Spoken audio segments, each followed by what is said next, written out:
இந்தியாவில் கர்த்தர் நம்மை அபிஷேகம் பண்ணியிருக்கிறார், பாவத்தை கழுவிட்டார் நினைக்கிறோம். ஆனால் இங்கே பாரம்பரியமாய் கற்பிக்கப்பட்ட ஜாதியிலிருந்து நம்ம வெளியே வரல. கிறிஸ்தவர்களாய் மாறினாலும் நம்ம வாழ்கிற இந்த பூமியில் யாரோ ஒரு காலத்தில் ஜாதி என்ற ஒரு பிரிவினையை கொண்டு வந்தாங்க தங்களுடைய சுய லாபத்துக்கு. அதுக்கு அவங்க வேற வேற காரியம் சொன்னாங்க.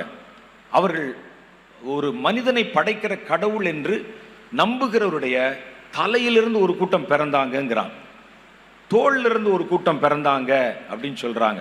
அவர்கள் செகண்ட் கிரேட்ல வர்றாங்க. தலையிலிருந்து வந்தவர்கள் உயர்ந்த ஜாதி, தோளிலிருந்து வந்தவர்கள் வீரம் நிறைந்த பெரிய பெரிய மீச வைக்க வேண்டிய ஜாதி.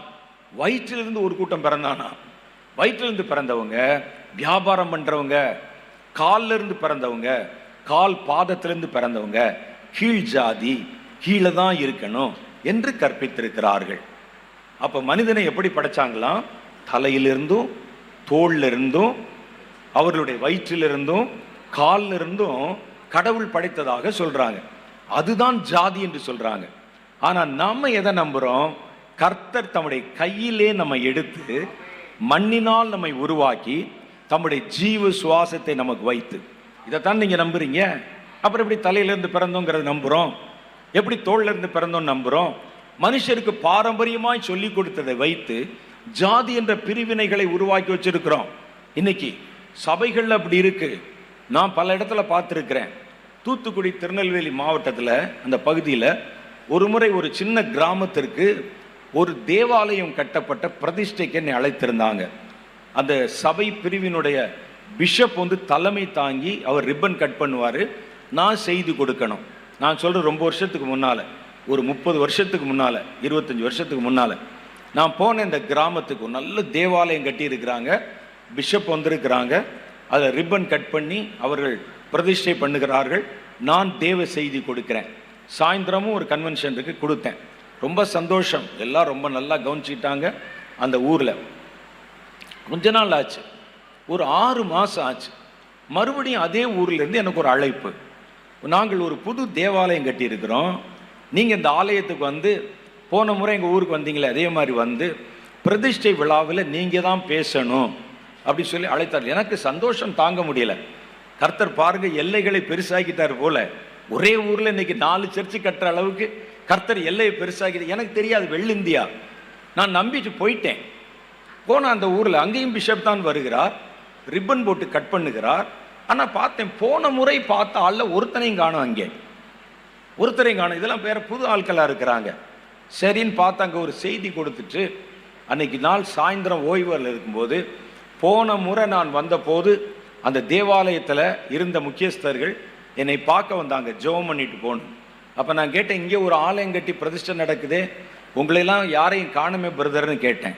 அப்போ அவங்க சொன்னாங்க, இது வேற ஒரு ஜாதியினர் கட்டின ஆலயம், நம்ம ஜாதிக்காரங்களுக்கு கட்டின ஆலயம் அது அப்படின்னாங்க. உண்மையிலே இது நான் எதையும் கூட்டி குறைச்சி பேசலை, தேவனுடைய பிரசன்னத்தில் நிற்கிறேன். எனக்கு ஆச்சரியம். நாங்கள் இங்கே வரமாட்டோம், அவங்க இங்கே போக மாட்டோம், அவங்க இங்கே வரக்கூடாது.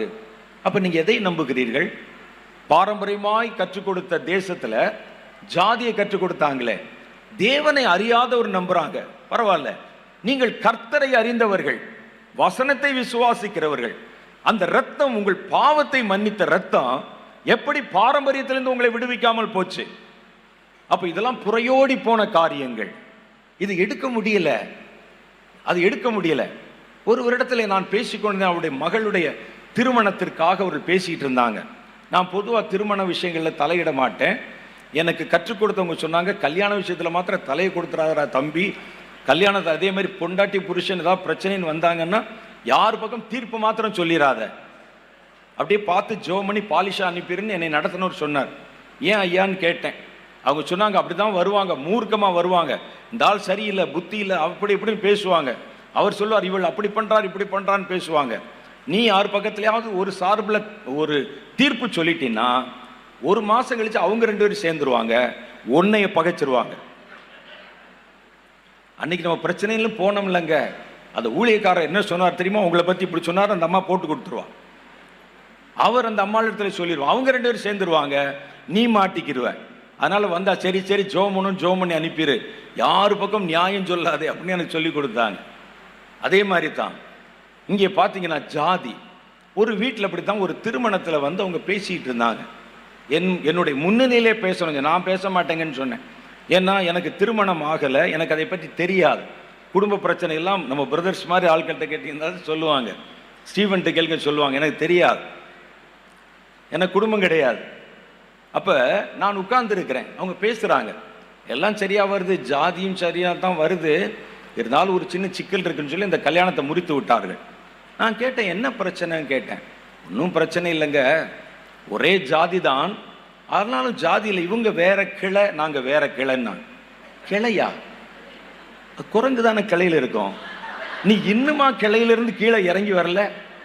ஒரே ஜாதி தானா, ஆனா இவர் ஒரு கிளையில தொங்கிட்டு இருக்கிறாரா, அவங்க அந்த குடும்பம் இன்னொரு கிளையில தொங்கி இருக்கு. எனக்கு புரியல, இது என்னையா அது ஒரே ஜாதியில கிளையாம். அப்ப நான் கேட்டேன், இன்னும் நீங்க கிளையில இருந்து கீழே இறங்கலையான்னு கேட்டேன். கர்த்தர் உங்களை மனுஷன் என்று நினைத்து பேசிக் கொண்டிருக்கிறார், நீங்க இன்னும் கிளையில தொங்கிட்டு இருந்தீங்கன்னா என்ன அர்த்தம்? குரங்கு தான் கிளையில இருக்கும், முதல்ல இறங்குங்க கீழே. இந்த பாரம்பரியங்கள் தேசத்திலே புறையோடி போயிருக்கிறது. நம்ம ரட்சிக்கப்பட்டோம் என்று சொன்னால் கூட இதிலிருந்து வெளியே வர முடியவில்லை.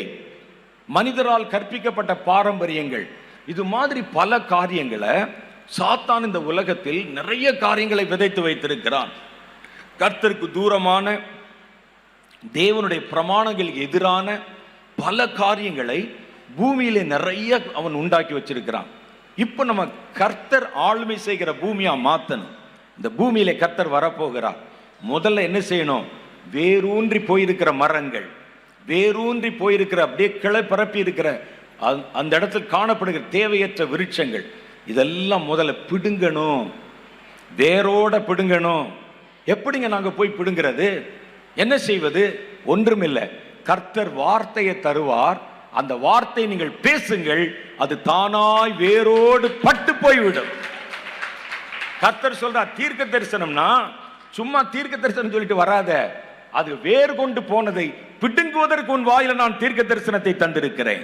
புறையோடி போன மனுஷ பாரம்பரியங்களை பிடுங்குவதற்கு நான் உன் வாயிலே தீர்க்க தரிசன வார்த்தையை தரப்போகிறேன். அதெல்லாம் புறையோடி போனது. பிடுங்கவும் அப்படின்னா என்ன அர்த்தம்?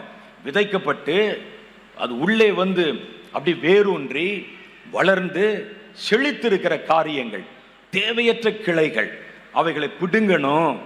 அதற்குண்டான வார்த்தைகளை நான் உனக்கு தருவேன். நீ எந்தெந்த இடத்துல எல்லாம் கர்த்தருக்கு எதிரான காரியங்கள் விதைக்கப்பட்டு வேரூன்றி போயிருக்கிறதோ, நீங்கள் அதை பிடுங்கும்படிக்கு கர்த்தர் உன் வாயிலே ஒரு வார்த்தையை போடுவார். நீங்க இந்த வார்த்தையை பேசினால் போதும், அது பட்டு போய்விடும். அத்தி மரத்தின் பக்கத்திலே ஆண்டவர் வந்தாரு. அதை பார்த்தீங்கன்னா இலைகள் இருக்கிறது, அதனுடைய கிளையிலே தேடி பார்த்தால் கனிகள் இல்லை. பொதுவா அத்திப்பழத்துல இலையுதிர் காலம்னு ஒரு காலம் வரும், அந்த இலையெல்லாம் உதிர்ந்து போயிருக்கும். அந்த மரத்து பக்கத்துல யாரும் போய் அதுல பழத்தை தேட மாட்டாங்க, ஏன்னா அதில் பழமும் இருக்காது. அதுல இலை நிறைய இருந்துச்சுன்னா கனி இருக்கிறது என்று அர்த்தம். இயேசு பார்த்தீங்கன்னா இந்த ஒரு மரம், அவருக்கு அதில் கனி இருக்குமா இருக்காதான்னு அவர் தெரியாதா? தெரியும். நமக்கு கற்றுக் கொடுப்பதற்காக காரியத்தை செய்தார். அது வழி அருகிலே நிற்குது, செழிப்பான கனி உள்ள மரத்தை போல தன்னை காட்டுகிறது. தேடி பார்த்தா கனி இல்லை. அது பாருங்க, தெருவில் நிற்குது. சில ஆளுக்கு அப்படிதான் ஷோமேன்ஷிப்பு, தமிழ்ல பந்தான்னு சொல்லுவாங்க. பார்த்தீங்கன்னா அவர் தான் இந்த சபையை கட்டி காக்கிற ஒரு மாதிரி இருப்பார். ஊழியத்தில் பாஸ்டர், நான் தான் பாஸ்டர் வந்து சொல்லுவார், பாஸ்டர் அப்படின்னு சொல்லுவாங்க. பெருமை, அவங்களுக்கு செய்கிற ஊழியமெல்லாம் பெருமை. வெளியே பார்த்தீங்கன்னா ஓஹோ ஆகான்னு தெரியும். அவர்கள் தன்னை ஜனங்களுக்கு ப்ரொஜெக்ட் பண்ண விரும்புவாங்க. இந்த மரம் அப்படித்தான், அது வேலிக்குள்ளே இருக்கல, வெளியே வந்து வழி அருகிலே நின்று தன்னுடைய இலையை காண்பித்து கொண்டு கனி உள்ள ஒரு மரத்தை போல தோற்றம் அளித்தது.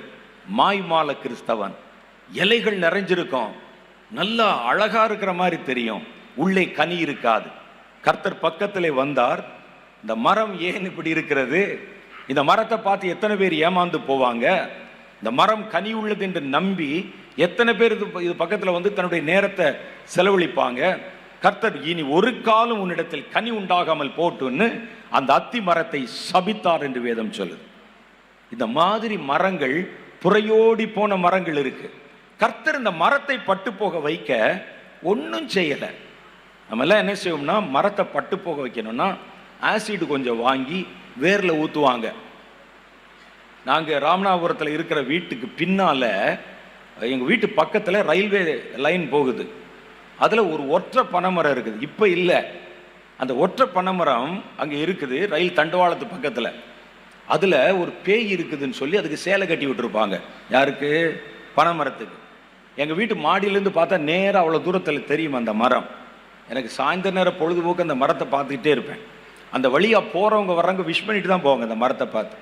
சிலர் நெடுஞ்சாங்கடையாக விழுந்து கும்பிட்டு போவாங்க, தாயை காப்பாத்துன்னு. ராத்திரி 11 மணி ஆச்சுன்னா நைட் ஷோ நடக்கும். சில நேரம் பேய் பிடித்தவர்களை அழைத்து கொண்டு வருவாங்க. கல்லை தலையில் தூக்கிட்டு சில பெண்கள் வருவாங்க. ஒரு பூசாரி வருவார், கோழி எடுத்துகிட்டு வருவார். நான் சேர் போட்டு மேலே உட்காந்துருவேன், என்னடா செய்யறா பார்ப்போம்.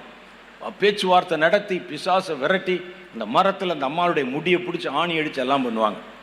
இது எங்களுக்கு ரொம்ப தொந்தரவாக இருந்தது. நான் பார்த்து எப்போ பார்த்தாலும் கோடாங்கி அடிப்பதும், மரத்து கீழே கொண்டாந்து பேய் விரட்டுவதும், அந்த பனை மரத்துக்கு மேலே அந்த ஒரு அசுத்த ஆவி இருக்குன்னு சொல்லி அதை கொஞ்சமாக கோயில் கட்டுவதும். ரயில்வே இடம், ரயில் தண்டவாளத்தை ஒட்டி பக்கத்தில் இருக்க மேட்டில் அவன் கூட அந்த மரத்தை விட்டுட்டு தான் தண்டவாளத்தை போட்டிருக்கிறான். பயந்துட்டு அடிச்சிடும் அப்படின்னு சொல்லி பயந்துட்டு அந்த தண்டவாளத்தை மாத்திரம், அந்த மரத்தை மாத்திரம் விட்டுருக்காங்க அந்த இடத்துல. நாங்கள் இதை பார்த்துட்டு இருந்த ஒரு நாள் ஒரு பாஸ்டர்ட்ட எங்கள் கூட அந்த பாஸ்டர்கிட்ட சொன்னேன், கொஞ்சம் வயசான பாஸ்டர் அவர்கிட்ட சொன்னேன், என்ன பிரதர் எப்போ பார்த்தாலும் இங்கே நம்ம உட்காந்து தேவனை துதித்துக்கிட்டு இருக்கிறோம், ஆராதனை பண்ணுறோம், பக்கத்தில் ஒரு பனைமரம் டிஸ்டர்ப் பண்ணிட்டே இருக்குது, வர்றவன்லாம் அங்கே வர்றான், பொங்கல் வைக்கிறான், பேய் விரட்டுறான், பிசாசு விரட்டுறான், பேயோட பேச்சுவார்த்தை நடத்துகிறான், என்னென்னமோ நடத்துதே அப்படின்னு சொன்னேன். அது இன்னும் அடுத்த வாரம் இருக்காது பிரதர்ன்னு சொன்னார். என்ன செய்ய போகிறான்னு தெரியல எனக்கு. கடைசியில் பார்த்தா உண்மையில் அந்த மரம் பட்டு போய்விட்டது. என்ன செஞ்சீங்கன்னு கேட்டேன். ராத்திரியோட ராத்திரியாக நாங்கள் ஒரு 4 பேர் போய் ஆசிட் வாங்கி மரத்து வேரில் ஊற்றிட்டோம். அவ்வளோதான், மரம் பட்டு போச்சு. உள்ளே இருந்த சக்தி போயிருச்சுன்னு அதுக்கு பிறகு ஒருத்தர் வரல. ரயில்வே காரர்களும் தைரியமாய் வெட்டி விட்டார்கள். இப்போ அந்த மரம் இல்லை. அப்போ நம்ம ஒரு மரத்தை பட்டு போய்க்க இவ்வளோ கஷ்டப்படுறோம். கர்த்தர் பாருங்க, ஒரு வார்த்தை அனுப்பினார், அவ்வளோதான், பட்டு போச்சு. அவங்க ஊருக்கு போயிட்டு திரும்பி வர்றாங்க, இலையெல்லாம் காண உதிர்ந்துருச்சு. நான் தான் இது அப்படின்னு காட்டிட்டு நிற்கிது. இனி யாரும் அது பக்கத்தில் வந்து ஏமாந்து போக மாட்டாங்க. கர்த்தர் ஒரு வார்த்தை அனுப்பினார், அது வேரோடு பட்டு போனது.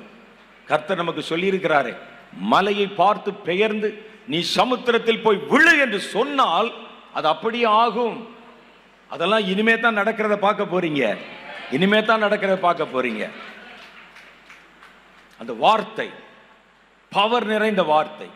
அப்போ தேசத்தில் புறையோடி போன சாத்தான் விதைத்து வைத்து மனிதர்களை நம்ப பண்ணி இருக்கிற, வேரூன்றி போயிருக்கிற காரியங்களை பிடுங்குவதற்கான வார்த்தை. ஒரு கூட்டம் தீர்க்கதரிசிகளை கர்த்தர் அப்படி எழுப்புவார்.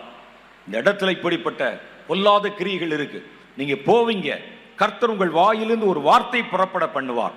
அந்த இடத்தை கர்த்தர் தனக்கு சொந்தமாய் மாற்றிக் கொள்ளுவார். அங்கே இருக்கிற வேரூன்றி போன பாரம்பரியங்கள் உடைந்து விழுகிறதை பார்ப்பீங்க, அவைகள் வேரோடு பிடுங்கப்படுவதை பார்ப்பீங்க. அப்படி பிடுங்குவதற்கான வார்த்தைகள் வெளிப்படுத்துகிற தீர்க்கதரிசிகள் புறப்படுவாங்க.